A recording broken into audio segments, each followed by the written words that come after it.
I think I can hear that Masters music playing already. That's right, the first major of the 2016 season is upon us. It is Masters week, and joining John Swantek, I am Kelly Hawkins. No green? No green. No green. Green screen would Can't not work. do it. Jordan Spieth defending his title. He went on a birdie tear on the front nine of his final round last week at the Shell Houston Open. So as he heads to Augusta, he's looking to become the fourth back-to-back winner in Masters history and the first since Tiger in 2001 and 2002.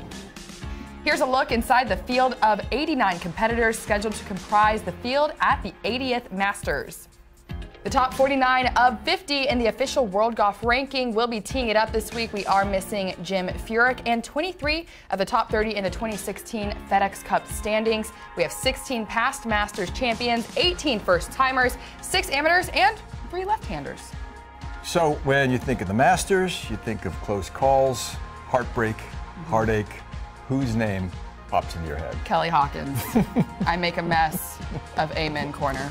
Of course, I think of the Shard, Greg Norman. And you wish you could make a mess of Amen really Corner do. someday. No one has come closer or felt more of that heartbreak than Greg Norman, and we caught up with the three-time runner-up just last week and asked him who Augusta National favors, and I'm warning you in advance, his answer is just not right. Remember, Augusta National is probably one of the only golf courses in the world that's more suited to a lefty than a righty. And I say that with when you think about the golf course and the layout of the golf course, there's a lot of times a righty has to hit a 3-wood to turn it around, where a lefty can get up and hit a hard power drive, fading, which is a lot easier shot to control than a drawing 3-wood, and you get more distance out of it. So that's why people like Phil and Bubba do very well around there. And look at Mike Weir, right? Another lefty who won there.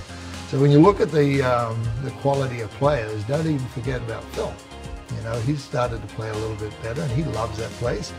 And he can play aggressive golf around there. You have to consider Phil Mickelson a serious threat in pursuit of his 4th green jacket this week. The other victories coming between 2004 and 2010. And how about the Southpaws and their dominance at Augusta National through the years?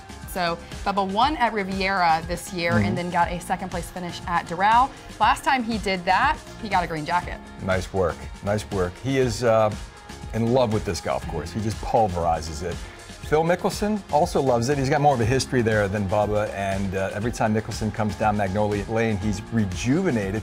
We don't think of Phil as being close to the age Jack Nicklaus was when he won in 1986. Phil Mickelson turns 45 years of age Father's Day weekend around the U.S. Open, but he loves coming to Augusta National. He's done everything but win this year. Do not be surprised if Mickelson is right there yet again Sunday evening.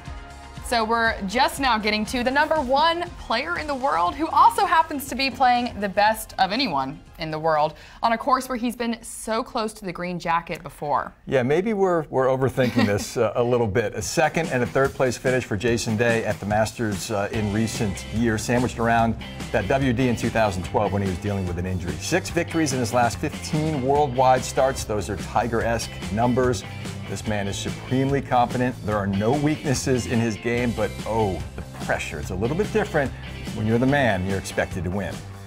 Now, the hard part, and this is really hard this year to pick a winner at the Masters. I don't know who it is, so Kelly's going to tell you who it is. I know who it is. Who is it? I think it's Rory McIlroy. We were talking about him so much last year, looking to get that career Grand Slam, and guess what? He's looking forward again this year. I think that he's been playing consistently enough this season, got into the top 4 at the WGC Dell Match Play. I feel like he's kind of been flying under the radar a little bit, though. So without all the attention on him, a little bit more focused on Day, I think he's going to get the win. Hard to believe Rory McIlroy has been flying under the radar. You know who else has been, relatively speaking? Adam Scott.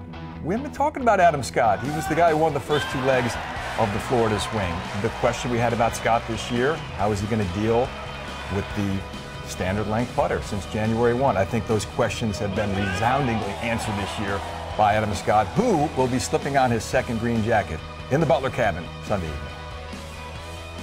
And here are this week's air times. On Thursday and Friday, make sure to tune in to ESPN from 3 to 7:30 p.m. Eastern Time. And then on Saturday, CBS from 3 to 7. And your final round coverage on Sunday, CBS from 2 to 7 p.m. But make sure also check back to PGATour.com. On Thursday, Friday, and Saturday, we'll have brand new takeaways coming your way to keep you updated on everything that happened during the rounds.